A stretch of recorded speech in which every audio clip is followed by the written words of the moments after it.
तो welcome to our channel Jharkhand competitor. तो ये टॉपिक है झारखंड के प्राचीन काल में झारखंड। आखिर झारखंड जो है प्राचीन काल में किस प्रकार था, उसके बारे में ये टॉपिक दिया गया है।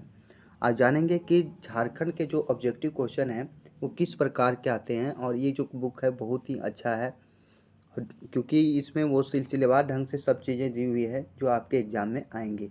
तो चलिए जानते हैं और प्राचीन काल में झारखंड कैसा था और क्या हुआ था। पहला क्वेश्चन है, निम्न पर विचार कीजिए। मौर्य काल में मगध से दक्षिण की ओर जाने वाला व्यापारिक मार्ग झारखंड से होकर गुजरता था। दूसरा है, मौर्य काल में झारखंड का अपना राजनीतिक, आर्थिक एवं सामाजिक महत्व था। कौटिल्य के अनुसार तत्कालीन कुकुट देश झारखंड में गणतंत्रात्मक शासन व्यवस्था थी। अब देखिए नीचे ऑप्शन दिया गया है। ऑप्शन को मैं देखूंगा, केवल एक और दो और तीन, या तो डी है तीनों। तो इनमें से आ जाएगा इसका आंसर तीनों। इसका आंसर क्या आ जाएगा? तीनों। अर्थात मौर्य काल में क्या हुआ था? मौर्य काल में मगध से दक्षिण की ओर जाने वाला व्यापारिक मार्ग झारखंड से होकर गुजरा था। मौर्य काल झारखंड का अपना राजनीतिक, आर्थिक और सामाजिक महत्व था। कौटिल्य के अनुसार तत्कालिक कुकुट देश झारखंड में गणतंत्र शासन में, यानी तीनों टॉपिक इसमें जो है सही है। चलिए दूसरा क्वेश्चन देखते हैं। दूसरा क्वेश्चन क्या कह रहा है? दूसरा क्वेश्चन है, कौटिल्य के अर्थशास्त्र में झारखंड के लिए प्रयुक्त किया गया है। कौटिल्य के अर्थशास्त्र में झारखंड के लिए क्या प्रयुक्त किया गया है? कुकुट देश, कुकुट, उपरुक्त दोनों इनमें से कोई नहीं। तो कुकुट देश और कुकुट इनमें से दोनों को झारखंड के लिए प्रयुक्त किया गया है। चलिए तीसरा क्वेश्चन जान रहे हैं। तीसरा क्वेश्चन क्या कर रहा है? कौटिल्य के अनुसार झारखंड में किस प्रकार की शासन प्रणाली स्थापित की गई है?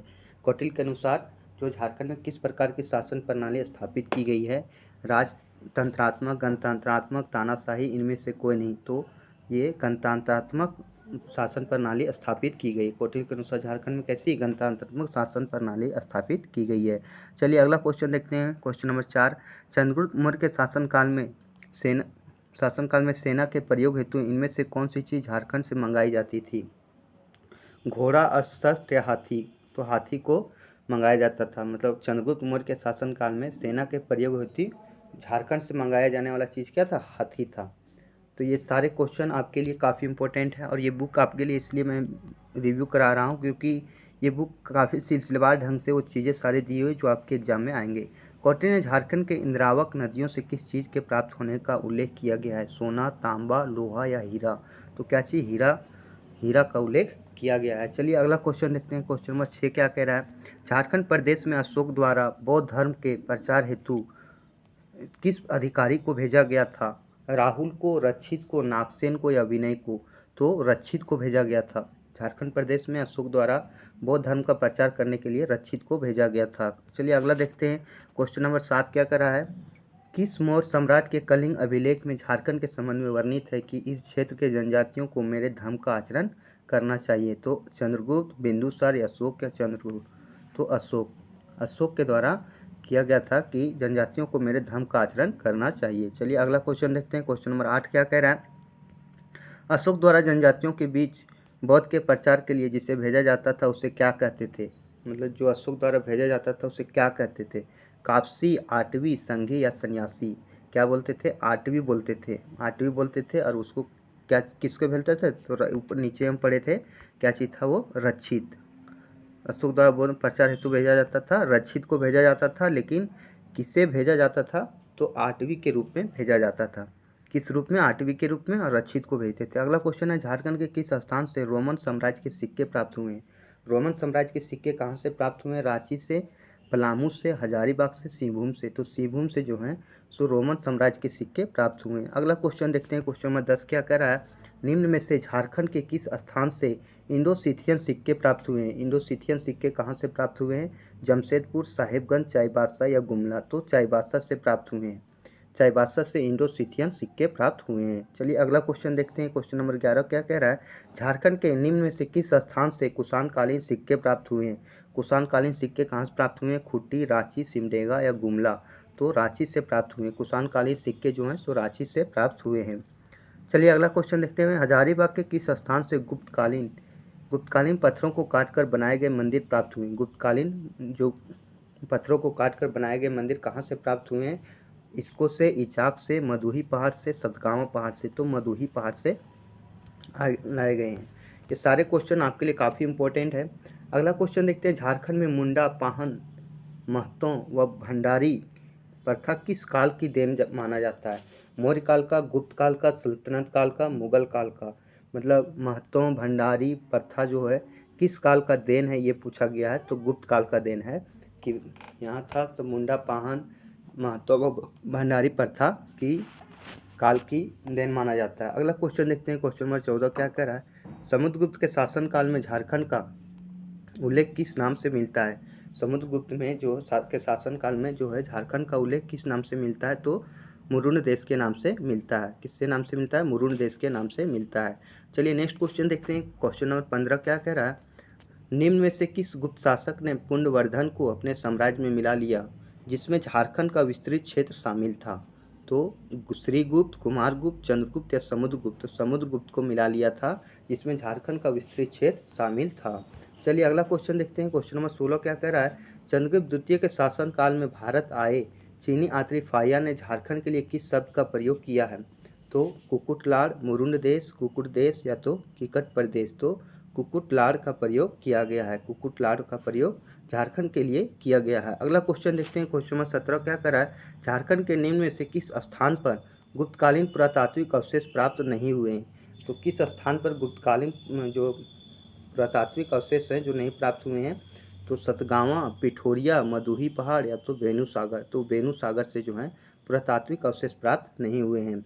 चलिए अगला क्वेश्चन देखते हैं, क्वेश्चन नंबर 18 क्या कर रहा है? गुप्त काल से संबंधित निम्न कथनों पर विचार कीजिए। तो ये पहला है, रांची के निकट पिठोरिया पहाड़ पर गुप्त काल से संबंधित एक कुआं मिला है। दूसरा है, सतगावा पहाड़ के प्राप्त मंदिरों के अवशेष उत्तर गुप्त काल से संबंधित है। सी है उपरोक्त दोनों कथन सत्य हैं और डी है उपरोक्त दोनों कथन असत्य हैं।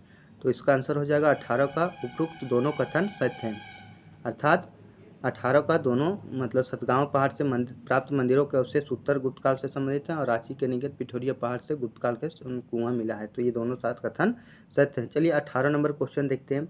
शशांक ने अपने साम्राज्य के सुचारू रूप से संचालित करने हेतु किसे राजधानी बनाया था? शशांक जो था किसे राजधानी बनाया था? संथाल परगना का बड़ा बाजार, दुलमी, उपरोक्त दोनों? तो उपरोक्त दोनों को अपना राजधानी बनाया था, मतलब संथाल परगना का बड़ा बाजार और दुलमी दोनों को अपनी राजधानी बनाया था। चलिए अगला क्वेश्चन देखते हैं, क्वेश्चन नंबर 20 क्या कह रहा है? निम्न में से कौन प्राचीन काल का प्रथम शासक था जिसकी राजधानी झारखंड में थी? प्राचीन काल का जो प्रथम शासक था जिसकी राजधानी झारखंड में थी वो कौन था? हर्षवर्धन था, घनानंद था, शशांक था या समुद्रगुप्त था? तो वह था शशांक। शशांक जो था वह उसकी जो प्रथम शासक था जिसकी राजधानी झारखंड में थी। चलिए अगला क्वेश्चन देखते हैं, क्वेश्चन नंबर 21 क्या कर रहा है? शशांक के शासन के दौरान झारखंड के शिवभूमि के वेणु सागर में किस भगवान का मंदिर निर्मित किया गया है? किस भगवान का मंदिर निर्मित किया गया है? तो शिव मंदिर निर्मित किया गया है। कहाँ कौन सा मंदिर निर्मित किया गया? शिव मंदिर। चलिए अगला क्वेश्चन देखते हैं, क्वेश्चन नंबर 22 शैव धर्म का अनुयायी वह शासक जिसने झारखंड में विभिन्न शिव मंदिरों का निर्माण कराया था? तो विभिन्न शिव मंदिरों का निर्माण कौन कराया था? तो कौन था? चंद्रगुप्त द्वितीय, अशोक, शशांक या समुद्रगुप्त? तो कौन था? शशांक था। कौन था? शशांक था। चलिए अगला क्वेश्चन देखते हैं, क्वेश्चन नंबर 23 क्या कह रहा है? शशांक के काल का प्रसिद्ध शिव मंदिर वेणु सागर स्थित है। मयूरभंड में, झरिया में, तिलैया में या तो कोचांग में? कहाँ स्थित है? कोचांग में स्थित है। कोचांग में क्या स्थित है? प्रसिद्ध शिव मंदिर वेणु सागर जो है सो कोचांग में स्थित है। चलिए अगला क्वेश्चन देखते हैं, क्वेश्चन नंबर 24 क्या कर रहा है? निम्न में से किस शासक ने झारखंड के सभी बौद्ध केंद्रों को नष्ट कर दिया तथा हिंदू धर्म महत्ता स्थापित करने का प्रयास किया? कौन सा शासक था जो झारखंड के सभी बौद्ध धर्म केंद्रों को नष्ट किया था और हिंदू धर्म महत्ता स्थापित करने का प्रयास किया था? तो वह था अशोक, हर्षवर्धन, शशांक या समुद्रगुप्त? तो शशांक था। शशांक था जो सभी बौद्ध केंद्रों को नष्ट कर दिया और फिर हिंदू धर्म महत्ता स्थापित करने का प्रयास किया। चलिए अगला क्वेश्चन देखते हैं, क्वेश्चन नंबर 25 क्या कह रहा है? झारखंड के किस क्षेत्र में हर्षवर्धन की मुलाकात वैनसांग से हुई थी? हर्षवर्धन का जो मुलाकात हुआ था वैनसांग से किस स्थिति में हुआ था? राजमहल में, शिवभूमि में, हजारीबाग में या चाईबासा में? तो राजमहल में हुआ था। किस क्षेत्र में हर्षवर्धन की मुलाकात वैनसांग से हुई थी? तो राजमहल से हुई थी, राजमहल में हुआ था। चलिए अगला क्वेश्चन देखते हैं, क्वेश्चन नंबर 26 क्या कह रहा है? हर्यक वंश का वह शासक जो झारखंड के क्षेत्र में बौद्ध धर्म का प्रचार करना चाहता था? हर्यक वंश का वह शासक जो झारखंड के क्षेत्र में बौद्ध धर्म का प्रचार करना चाहता था? तो बिंबिसार था, अजातशत्रु था, शिशुनाग था या उदयीन था? तो ये था बिंबिसार था जो बौद्ध धर्म का प्रचार करना चाहता था। चलिए अगला क्वेश्चन देखते हैं, क्वेश्चन नंबर 27 क्या है? क्वेश्चन नंबर 27 है, निम्न में से कौन सा कथन असत्य है? बोल रहा है कौन सा कथन गलत है? तो कन्नौज के राजा अशोकवर्मन के विजय अभियान के दौरान मगध के राजा च्युतिष्ठिर हो गया। हिंसक ने अपने यात्रा वृत्तांत में राजमहल क्षेत्र की चर्चा की है। गुप्त काल में इस क्षेत्र में आए चीनी यात्री फाया ने झारखंड को कुकुर नाम न घोषित किया। उपरोक्त सभी कथन सत्य हैं। तो उपरोक्त सभी कथन जो हैं सही है। चलिए अगला क्वेश्चन, और ये वीडियो का लास्ट क्वेश्चन, निम्न में से कौन सा कथन सत्य है? कौन सा कथन सत्य है इसके बारे में पूछा है। नंदवंश के समय झारखंड मगध राज्य का हिस्सा था। नंदवंश की सेना झारखंड से हाथी की आपूर्ति की जाती थी। उपरोक्त दोनों कथन सत्य हैं या फिर उपरोक्त दोनों कथन असत्य हैं? तो उपरोक्त दोनों कथन सत्य हैं। नंदवंश जो है सेना जो है झारखंड से आपूर्ति करता था और समय झारखंड मगध राज्य का हिस्सा था। तो ये थे हमारा झारखंड के ऑब्जेक्टिव क्वेश्चन, और इसको मैंने लिया था उड़ान की बुक, ऑब्जेक्टिव बुक से। तो आपको ये वीडियो कैसा लगा? यदि हमारे चैनल पर नए हैं तो चैनल को लाइक शेयर और सब्सक्राइब जरूर कीजिएगा। बहुत जल्द हम सिलसिलावार ढंग से हिस्ट्री, भूगोल, पॉलिटी आपके सामने लाऊंगा। तो यदि हमारे चैनल पर नए होंगे तो चैनल को लाइक शेयर और सब्सक्राइब कीजिएगा, जिससे मेरा वीडियो यदि आपके सामने आता है तो जल्द से जल्द पहुँचेगा। बेल आइकन को भी दबा दीजिएगा। धन्यवाद।